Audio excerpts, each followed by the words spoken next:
Ladies and gentlemen, welcome to Chanel Jasmine, the best novel Chanel for romantic stories.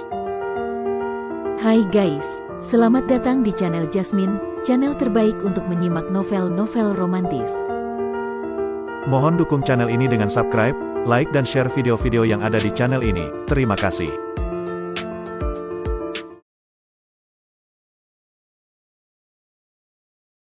Kaisar Agung Seni Bela Diri bab 1119. Dunia ini luas, namun kadang terasa begitu sempit. Kemunculan Meng Qianxiang sama sekali tidak menimbulkan gejolak di hati Luo Xiu, sebab ia sudah sangat menyadari bahwa antara dirinya dan Meng Qianxiang, cepat atau lambat akan ada satu penyelesaian akhir. Meng Qianxiang tidak menggunakan nama aslinya di tempat ini, melainkan memperkenalkan diri sebagai Sang Xia, dan ketika Luo Xiu mendengar nama ini dari bisik-bisik orang di sekitarnya, hatinya terasa sedikit pilu. Sang jelas merujuk pada Meng Qianxiang, sedangkan Xia tak diragukan lagi adalah Meng Xia. Dalam kehidupan sebelumnya, jika harus menyebut satu wanita yang paling dikhianati oleh Tai Sangqing, maka Meng Xia adalah salah satunya. Hubungan antara kakak beradik ini selalu dekat, namun karena Tai Sangqing, keduanya akhirnya berbalik arah dan menjadi musuh. Inilah alasan utama mengapa Meng Qianxiang selalu menyimpan dendam yang mendalam terhadap dirinya. Meng Qianxiang memiliki bakat yang luar biasa, kalau tidak, mana mungkin ia terpilih oleh pewaris Dao reinkarnasi di antara miliaran makhluk hidup. Di atas arena, ia mengalahkan lawan satu persatu hingga nama Sang Xia menjadi sorotan di antara para peserta. Ketika nomor undian di tangan Luo Xiu menyala, ia langsung melompat dan mendarat di salah satu arena pertarungan. Nama tempat ini, Wendao, diambil dari makna mendaki ke puncak jalan bela diri. Namun, terlepas dari maknanya, nama ini belum dikenal luas di dunia 8 penjuru para maharaja. Meski begitu, begitu Luo Xiu muncul di atas arena, berbagai tatapan tajam langsung tertuju padanya, semua karena ia pernah menyinggung 3 dewi pedang dari menara pedang tertinggi di alun-alun utama.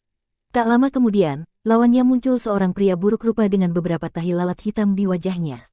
Secara umum, para kultivator bela diri jarang yang berwajah jelek, karena banyak teknik dan pil yang bisa memperindah penampilan. Namun, ada pula yang hanya mengejar kekuatan semata dan mengabaikan segalanya, bahkan hingga menjadikan wajah mereka mengerikan, kemungkinan besar karena mereka berlatih teknik rahasia jahat yang membawa efek samping. Pria bertahi lalat itu naik ke arena tanpa mengucapkan sepatah kata, namun Luo Xiu bisa merasakan aura jahat menyelimuti tubuhnya. Kekuatan pria ini pun tidak bisa diremehkan, berada di puncak tingkat 8 Dewa Iblis. Luo Xiu sendiri melepaskan aura tingkat akhir Dewa Iblis tingkat 8, yang membuat pria bertahi lalat itu mencibir, lalu berkata dingin, "Kalau kau turun sekarang juga, mungkin aku akan membiarkanmu hidup. Tapi kalau aku, Dewa Racun Hitam, sudah bertindak, maka tak akan ada yang selamat." Saat berbicara, aura jahat pun mulai menyebar dari tubuhnya, sebuah medan energi yang mengandung sifat korosif, layaknya racun mematikan yang bisa menghancurkan hukum-hukum pertarungan lawan. Hukum jalan gelap, ya, Luo Xiu bergumam dalam hati. Segala sesuatu di dunia memiliki sisi terang dan gelap, bahkan hukum tertinggi pun demikian, saling bertolak belakang namun juga saling melengkapi. Bahkan langit sendiri memiliki sisi terang dan sisi gelap, ada cahaya yang memberi kehidupan, maka ada pula kegelapan yang menghancurkan dan membusuk. Hukum yang sama bisa berkembang ke arah yang berbeda seperti pria ini, yang menjadikan korosi dan kehancuran sebagai fokus utama kekuatannya. Wus, Luo Xiu pun mulai mengaktifkan teknik dewa perubahan, dan cahaya-cahaya ilahi yang cemerlang pun memancar dari tubuhnya. Seketika itu juga ia seakan berubah menjadi dewa matahari yang bersinar terang, menyinari seluruh dunia dengan aura ilahi. "Brengsek, kau ternyata berlatih hukum cahaya yang menjijikkan itu," seru pria bertahi lalat dengan wajah penuh amarah. Sebagai pemuja kekuatan gelap, ia secara alami membenci siapapun yang menguasai kekuatan cahaya. Heh, terdengar suara seram dari tenggorokannya. Lalu kabut hitam mulai bergulung dari tubuhnya dan menyatu menjadi bayangan ular hitam raksasa di belakangnya. Swash! Bayangan ular itu langsung melesat menyerang, cepat berkilat, menyapu seluruh arena dengan ekornya sehingga Luo Xiu tidak punya ruang untuk menghindar. "Mati kau, cahaya sialan!" bentaknya dengan penuh kebencian. Namun sayangnya, pria itu tidak menyadari betapa besar perbedaan kekuatan antara dirinya dan Luo Xiu. Dalam sekejap, Luo Xiu mengeluarkan pedang pembajak langit dan mengayunkannya ke depan. Dalam satu tebasan, ia menggabungkan kekuatan hukum retakan langit dan hukum hautian ke dalam pedangnya. Bahkan senjata tingkat 9 Dewa Raja bisa dihancurkan oleh serangan seperti ini. Kekekek, terdengar tawa dingin dari tenggorokan pria itu, dan ketika pedang Luo Xiu menyentuh bayangan ular hitam, ia tidak merasakan adanya hambatan. Cahaya pedangnya langsung menembus tubuh ular itu seolah hanya menebas angin kosong. Serangan terhadap jiwa, mata Luo Xiu menyipit. Ia tak menyangka bahwa pria buruk rupa itu ternyata ahli dalam teknik serangan jiwa. Dalam sekejap, kesadarannya ditarik masuk ke lautan pikirannya sendiri, dan seekor ular hitam raksasa muncul di sana, meluncur lurus ke pusat lautan kesadaran untuk menelan sumber jiwanya. Jika yang dihadapi adalah kultivator lain, mungkin mereka sudah kalah di sini, tetapi Luo Xiu berbeda, karena ia juga menguasai berbagai teknik jiwa.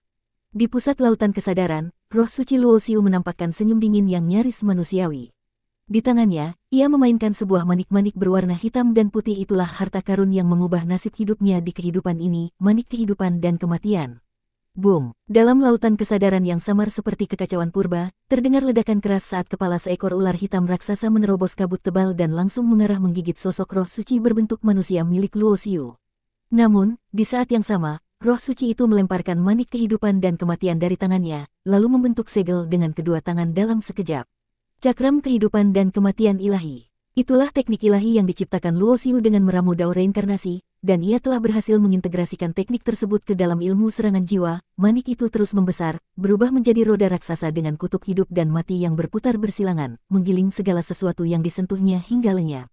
Puff, puff, puff. Terdengar suara mengerikan saat kepala ular raksasa itu langsung musnah, disusul seluruh tubuhnya yang terseret ke dalam roda kehidupan dan kematian dan hancur menjadi abu secara perlahan. Ular hitam itu sejatinya merupakan manifestasi dari kekuatan jiwa yang sangat terkonsentrasi milik pria bertahi lalat, dan saat tubuh ular itu hancur, energi jiwanya yang murni pun menyebar dan diserap oleh cakram kehidupan dan kematian ilahi, membuat kekuatan kesadaran spiritual Luo Xiu meningkat sedikit. Ark! Teriak pilu terdengar dari dunia luar, pria bertahi lalat itu menjerit kesakitan saat inti ilahi dalam laut kesadarannya mulai meredup drastis, kehilangan besar dalam kekuatan jiwanya membuat wajahnya memucat parah dan tubuhnya bergetar hebat. Seret, cahaya pedang melintas, dan kepala pria bertahi lalat itu terbang melayang, tubuhnya roboh dan jiwanya musnah, mati seketika. Pertarungan ini berlangsung sangat cepat, tidak ada adegan dramatis yang mencengangkan, sehingga tidak menimbulkan keributan besar. Namun, beberapa ahli bisa melihat kejanggalan tersembunyi dalam pertarungan itu. Pria bertahi lalat jelas menggunakan teknik serangan jiwa yang kuat, tapi justru dibalikkan dan dikalahkan oleh pemuda berbaju hitam itu. Saat Luo Xiu turun dari arena, ia sempat mendengar bisik-bisik yang menyebut bahwa pria itu berasal dari kekuatan bernama Sekte Heiming, yang tampaknya merupakan salah satu antek dari Istana Langit Gelap, Istana Mingtian. Setelah itu, Luo Xiu menyatu kembali dengan kerumunan tanpa menampakkan kemampuan yang bisa membocorkan identitas aslinya. Bahkan saat menggunakan pedang pembajak langit, ia menggunakan teknik dewa perubahan untuk menyamarkan aura dan bentuk pedang tersebut, sehingga bahkan Meng Qianxiang yang sangat mengenal senjata itu pun takkan menyadari apapun. Satu demi satu pertarungan terus berakhir dengan cepat, hanya sebagian kecil pertandingan yang berlangsung lama karena kekuatan kedua pihak relatif seimbang. Sebagian besar pertempuran berakhir dalam waktu singkat, dan tingkat kematian pun cukup tinggi. Dalam periode ini, Hu Qingqing juga telah naik 2 kali ke arena, dengan kultivasi tingkat akhir Dewa Iblis tingkat 9 yang membuatnya menjadi salah satu peserta terkuat. Ia menang dengan mudah dan melaju ke babak berikutnya tanpa hambatan. Selain Hu Qingqing, Luo Xiu juga melihat Lu Mengyao tampil. Kini, Lu Mengyao sudah sangat berbeda dari gadis yang dulu ia kenal dari dunia Samudera Bintang. Senjatanya adalah sebilah pisau mungil seukuran telapak tangan, namun setiap kali ia naik ke arena, hanya satu tebasan pisau itu saja sudah cukup untuk mengalahkan lawannya. Pertarungan terus berlangsung hingga menjelang senja, dan peserta yang tersisa hanya tinggal 50 orang. Dari babak penyisihan ini, hanya 10 orang teratas yang akan memperoleh tiket masuk ke tanah asal Dao, artinya, hanya mereka yang mampu bertahan hingga akhir yang akan mendapat kesempatan langka itu. Aturan pertarungan tetap sama, 1 lawan 1, eliminasi terus dilakukan hingga hanya tersisa 25 orang. Setiap peserta yang berhasil lolos hingga tahap ini bisa dikatakan sebagai jenius luar biasa di kalangan generasi muda, sehingga hampir tidak mungkin lagi melihat pertarungan yang berakhir dengan mudah. Sorakan dan tepuk tangan sesekali terdengar dari sekitar arena, berbagai teknik dan ilmu rahasia yang luar biasa ditampilkan dengan gemilang oleh para jenius muda ini, membuat penonton terpesona. Ketika giliran Luo Xiu tiba lagi, lawannya adalah seorang pria bertubuh pendek, tingginya tak sampai 1,50 meter, tampak tak mencolok, namun kekuatannya berada di tahap pertengahan Dewa Iblis tingkat 9. Di belakang pria itu, sudah terbentuk satu roda ilahi dengan kualitas menengah, dan bayangan samar dari roda kedua pun telah muncul jelas. Ia berharap memanfaatkan peluang di tanah asal Dao untuk membentuk roda kedua dengan kualitas tinggi. Kualitas roda ilahi menentukan seberapa jauh pencapaian seorang ahli bela diri di masa depan, itulah sebabnya setiap lawan dalam babak ini bukan hanya musuh, melainkan rintangan besar dalam hidup.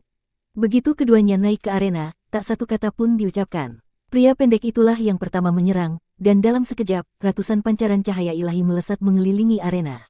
Tak, cahaya-cahaya itu berubah menjadi ratusan bendera formasi yang mengandung 2 jenis aura Dao, elemen air dan api. Formasi es dan api 4 penjuru. Pria pendek itu menghentakkan kakinya ke tanah, lalu dengan cepat menyusun segel formasi di udara.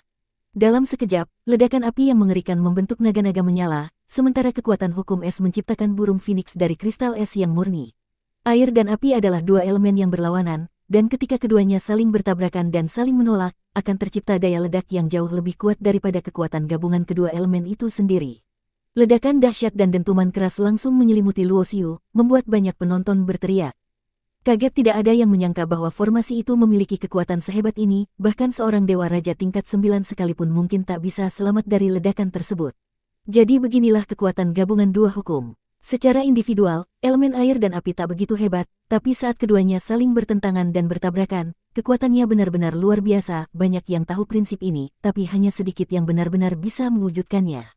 Bahkan si pendek itu pun masih harus menggunakan formasi untuk menciptakannya. Komentar beberapa penonton yang jeli, menyadari bahwa kekuatan luar biasa pria pendek itu sebenarnya hanya muncul karena bantuan formasi, bukan karena penguasaan murni atas dua hukum itu sendiri. Bersambung.